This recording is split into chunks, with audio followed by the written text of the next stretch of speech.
ఏ అన్నం తీసుకురా. ఇదిగోండి వేడి వేడి అన్నం రెడీ ఉంది. రా రా రా రా తీసుకురా, జల్దీ తీసుకురా. తిని చెప్పండి ఎలా ఉందో.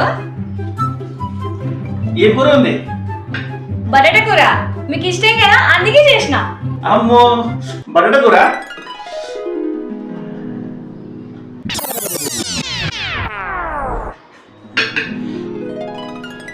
ఏమే బటాటా కూర నువ్వు బటాటా వేసే మర్చిపోయినావు.